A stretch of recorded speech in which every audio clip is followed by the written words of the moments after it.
मानव मस्तिष्क आज हम इस पे डिस्कस करेंगे। What is brain? तो brain is a important part of a central nerve systems which carry all sensory informations.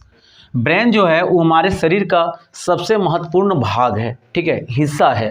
जैसे कंप्यूटर का सबसे ब्रेन बोला जाता है सीपीयू को, तो ये आप समझिए ये हमारा सीपीयू है, जो ब्रेन है वो सीपीयू है।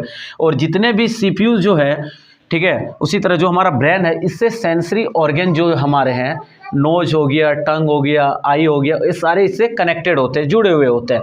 अब हम बात करेंगे कि सेंट्रल नर्व सिस्टम्स कहते हैं किसको है, तो जो हमारे बॉडी को कंट्रोल करने का काम करता है, ठीक है, उसको हम लोग बोलते हैं central nerve systems.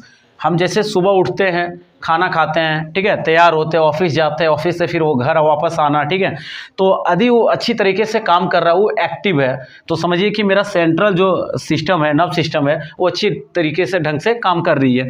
Second point आता है विच carry all the sensory informations, और ये शरीर का जितना भी संपूर्ण जानकारी है वो एकत्रित करने का काम करता है। कौन? ब्रेन। चलिए अब आते हैं पार्ट्स। ब्रेन का जो पार्ट्स है उसको 3 पार्ट्स में इसको डिवाइडेड किया गया है।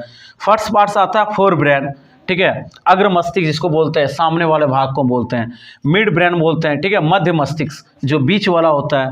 और हम हाइड ब्रेन की बात करें तो ये पीछे वाला होता है, ठीक है, पिछला जो हिस्सा होता है उसको हमको हाइड ब्रेन कहते हैं। दोस्तों अब मैं जब ब्रेन को डिटेल में पढ़ाऊंगा, टॉपिक ये वाला बायोलॉजी में, तो आपको मैं इसको पूरी तरह से डिटेल्स में और भी जानकारियाँ दूंगा, ठीक है, कि हमारा ब्रेन बना कैसे है। ठीक है, चलिए धन्यवाद।